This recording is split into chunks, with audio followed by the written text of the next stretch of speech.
નમસ્કાર, weather analysis સાથે હું છું પાયલ અને ચોમાસું ગુજરાતમાં આવી ગયું એ આપણે જાણીએ જ છીએ. કેટલાય સમયથી રાહ જોતા હતા કે ચોમાસું ક્યારે ગુજરાતમાં પ્રવેશશે, ક્યારે પ્રવેશશે. વહેલું ચોમાસું પ્રવેશી ગયું, પણ દુઃખની વાત એ છે કે ગુજરાતમાં પ્રવેશ્યા બાદ એ થોડું નિષ્ક્રિય થઈ ગયું છે. થોડા દિવસ સુધી, એક સપ્તાહ સુધી ભારે વરસાદની કોઈ આગાહી નથી. ચોમાસામાં જેટલો વરસાદ પડવો જોઈએ એટલો નથી પડવાનો. કારણ શું છે બધું જ સમજીએ. સૌથી પહેલાં વિંડીના માધ્યમથી જોઈએ કે ક્યાં ક્યાં હળવાથી મધ્યમ વરસાદ પડવાની સંભાવનાઓ છે. તો દક્ષિણ ગુજરાતના ભાગોમાં અને સાથે જ એવું કહેવાય કે મધ્ય ગુજરાતના ભાગોમાં વરસાદ પડવાનો છે. વિંડી દર્શાવે છે એ પ્રમાણે મહારાષ્ટ્રમાં અત્યારે સારો એવો વરસાદ પડી રહ્યો છે, જેની અસર ગુજરાત પર થવાની છે. દક્ષિણ ગુજરાતના વલસાડથી લઈને ભરૂચ અને આ બાજુ મધ્ય ગુજરાતમાં ઘણા બધા વિસ્તારોમાં વરસાદ પડવાનો છે. અમદાવાદ, વડોદરા, ગાંધીનગર અને દરિયાકાંઠાના વિસ્તારોમાં પણ વરસાદની સંભાવનાઓ દેખાય છે. 14 તારીખની આ સ્થિતિ છે. 14 તારીખે થોડોક વધારે લાઇટ ટુ મોડરેટ રેન એટલે કે હળવાથી મધ્યમ વરસાદ પડવાની સંભાવનાઓ છે. આખું અઠવાડિયું સામાન્ય વરસાદ પડશે. પછી પાછું એક થોડા દિવસ એવા આવશે કે જ્યાં વરસાદ બિલકુલ નહીં પડે, એટલે થોડી ગરમી પડશે, વરસાદ બિલકુલ નહીં પડે. અને એનું એ થવાનું કારણ એ છે કે અહીંયા એક લો પ્રેશર સિસ્ટમ બની રહી છે. એ લો પ્રેશર સિસ્ટમની અસર જેમ જેમ એ લો પ્રેશર સિસ્ટમ મજબૂત થતી જશે એમ થવાની છે. અહીંયા એક લો પ્રેશર સિસ્ટમ બને છે માલદીવ્સની પાસે, અને જેમ જેમ આગળ વધશે એની અસર ચોમાસા પર થવાની છે. લો પ્રેશર સિસ્ટમ કેટલી સ્ટ્રોંગ થાય છે, સાયક્લોનમાં ફેરવાય છે કે કેમ, એ હજી આગળના સમયમાં ખબર પડશે. પણ 16 તારીખ સુધીની સ્થિતિ જોઈએ આપણે તો 16 તારીખ સુધીમાં ગુજરાતમાં સામાન્ય મધ્યમ વરસાદ પડવાની સંભાવનાઓ છે. એવું કહેવાય કે ચોમાસું જ્યારે દક્ષિણથી પ્રવેશે ત્યારે છેક બનાસકાંઠા પહોંચે ત્યારે એવું બનાસકાંઠા છેલ્લું એવું સેન્ટર હોય કે જ્યાં ચોમાસું પહોંચ્યું હોય. એટલે દક્ષિણ સુધી તો પહોંચ્યું છે, વચ્ચે થોડો બ્રેક છે અને પછી ધીરે ધીરે આગળ વધશે. અત્યારે ગુજરાતના ઘણા બધા એવા વિસ્તારો છે કે જ્યાં વરસાદ પડવાનો છે. આખું અઠવાડિયું વરસાદ પડવાનો છે. હવામાન વિભાગ શું કહે છે એ પણ જોઈએ, કારણ કે હવામાન વિભાગ વિસ્તાર વાઇઝ સમજાવતા હોય છે કે કયા કયા વિસ્તારોમાં વરસાદ પડવાનો છે અને કયા કયા વિસ્તારોમાં બિલકુલ વરસાદ નથી પડવાનો. હવામાન વિભાગ રોજ એક પ્રેસ નોટ જે કહી શકાય એ આપે છે કે કેટલા વિસ્તારોમાં કેટલા દિવસ, 5 દિવસનું મિનિમમ આગાહી કરેલી હોય છે. એ સ્થિતિ જોતા 12, 13, 14, 15, 16 તારીખ સુધીની છે આ સ્થિતિ. અને 12 તારીખથી 16 તારીખની વચ્ચે ક્યાં વરસાદ પડવાનો છે? તો અમદાવાદમાં આજે લાઇટ ટુ મોડરેટ રેન રહેવાનો છે સામાન્ય. અમુક છૂટાછવાયા વિસ્તારમાં, આણંદમાં પણ આજે વરસાદ પડવાનો છે. બરોડામાં આજે પણ પડશે અને કાલે પણ વરસાદ પડવાની સંભાવનાઓ છે. કોઈ જ ભારે વરસાદ નથી. થંડરસ્ટોર્મ એક્ટિવિટી સાથે લાઇટ ટુ મોડરેટ રેન વરસાદ પડશે. પંચમહાલમાં આજે વરસાદ પડવાનો છે. દાહોદમાં કાલે પણ હતો, આજે પણ વરસાદ પડશે. મહીસાગરમાં આજે વરસાદ પડવાનો છે. છોટાઉદેપુરમાં આજે, કાલે નહીં, પરમ દિવસ સુધી વરસાદ પડવાનો છે. 3 દિવસ સતત વરસાદ રહેશે. નર્મદામાં આજે અને કાલે વરસાદ પડશે. ભરૂચમાં પણ આજે અને કાલે, એટલે 13 ને 14 તારીખે વરસાદ પડવાનો છે. સુરતમાં 13 ને 14 તારીખ વરસાદ પડવાનો છે. ડાંગમાં 13, 14 ને 15 તારીખ સુધી સામાન્યથી મધ્યમ વરસાદ આઇસોલેટેડ પ્લેસીસ પર પડશે. નવસારી, આપણે જે પ્રમાણે વિંડીમાં જોયું કે દક્ષિણના વિસ્તારોમાં વધારે વરસાદ છે, એટલે નવસારીમાં 16 તારીખ સુધી સતત વરસાદ પડવાનો છે. વલસાડમાં પણ સતત વરસાદ પડશે 16 તારીખ સુધીમાં. તાપીમાં આજે, કાલે ને પરમ દિવસે એટલે 15 તારીખ સુધી વરસાદ પડવાનો છે. દાદરા નગર હવેલીમાં 16 તારીખ સુધી વરસાદ, દમણમાં પણ 16 તારીખ સુધી વરસાદ. એટલે આ બધા જ વિસ્તારોમાં સામાન્યથી મધ્યમ વરસાદ. સૌરાષ્ટ્રની વાત કરીએ તો સૌરાષ્ટ્ર થોડું ડ્રાય રહેવાનું છે.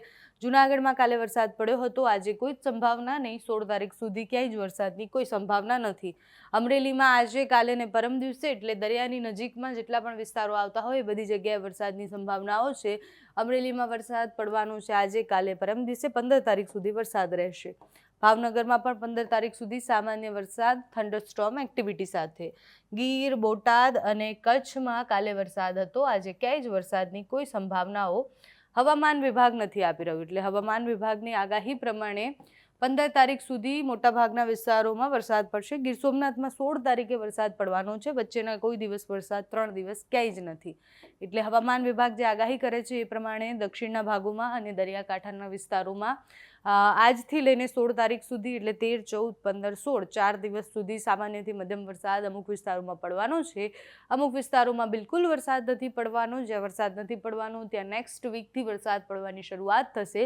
અત્યારે જે ચોમાસું નિષ્ક્રિય થયું છે એ ફરીથી કેટલું મજબૂતાઈથી સક્રિય થાય છે અને આગળ વધે ચોમાસું ત્યારે કેટલો વરસાદ પડે છે, કયા વિસ્તારોમાં પડે છે એ જોવાનું છે.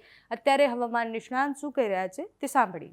આઈએમડી એટલે કે ઇન્ડિયન મિટિયોલોજી ડિપાર્ટમેન્ટના મોડેલોના ઇન્ડિકેશનના આધારે જોવા જાય તો ગઈકાલે એટલે કે 11 જૂન 2024ના રોજ નૈઋત્યનું ચોમાસું છે એનો પ્રવેશ ગુજરાતની અંદર થઈ ચૂક્યો છે અને જેની જાહેરાત પણ હવામાન વિભાગ તરફથી અને અમારા જેવા પ્રાઇવેટ અનેક વેધર એક્સપર્ટ તરફથી કરી દેવામાં આવી છે. હવે જે રીતે જોવા જઈએ તો ગઈકાલે નૈઋત્યના ચોમાસાની શરૂઆત છે દક્ષિણ ગુજરાતથી થઈ છે. દક્ષિણ ગુજરાતમાં ચોમાસું પ્રવેશ કરી ગયું છે, પણ અનેક વખત એવું પણ બનતું હોય કે ચોમાસું રાજ્યની અંદર પ્રવેશ કરીએ પણ પ્રવેશ કરતાની સાથે ચોમાસું નિષ્ક્રિય થઈ જતું હોય છે. એવું અનેક વર્ષે બને છે અને જેને કહેવામાં આવે છે મોન્સૂન બ્રેક. હવે એ મોન્સૂન બ્રેકની પરિસ્થિતિ છે ચાલુ વર્ષે એટલે કે 2024ના ચોમાસા દરમિયાન પણ અત્યારે આ પરિસ્થિતિનું નિર્માણ થયું છે. ગઈકાલે જેવી રીતે નૈઋત્યનું ચોમાસું ગુજરાતમાં પ્રવેશ કર્યું, દક્ષિણ ગુજરાતના લગભગ વલસાડ, વાપી અને નવસારી સુધી હવામાન વિભાગ તરફથી જાહેરાત પણ કરી દેવામાં આવી કે ત્યાં સુધી ચોમાસું પહોંચી ગયું છે, પણ ત્યાં પહોંચતાની સાથે જ ગત રાત્રેથી ચોમાસું નિષ્ક્રિય થઈ ગયું છે. મોન્સૂન બ્રેકની પરિસ્થિતિનું નિર્માણ થયું છે અને હાલ અરબી સમુદ્રની અંદર કોઈ પણ એવું પ્રેશર નથી જેને કારણે આ ચોમાસું આગળ વધે. એટલે આ મોન્સૂન બ્રેકની પરિસ્થિતિનું નિર્માણ થયું છે એ લગભગ હવે એક વીક સુધી એટલે એક સપ્તાહ સુધી આ મોન્સૂન બ્રેકની પરિસ્થિતિ જોવા મળે તેવી શક્યતાઓ છે. એટલે ખાસ કરીને એક અઠવાડિયા સુધી રાજ્યની અંદર કોઈ ધોધમાર સાર્વત્રિક વરસાદો થાય તેવી શક્યતાઓ દેખાતી નથી. હા, એક ચોક્કસથી છે કે દક્ષિણ ગુજરાત, સૌરાષ્ટ્ર અને બીજા પણ અન્ય વિસ્તારોની અંદર છૂટાછવાયા વરસાદો છે એ ચાલુ રહેશે. જેવી રીતે છેલ્લા 2-4 દિવસથી રાજ્યના અનેક વિસ્તારોની અંદર છૂટાછવાયા વરસાદો પડી રહ્યા છે. અનેક જગ્યાએ થંડરસ્ટોર્મ એક્ટિવિટી થઈ રહી છે.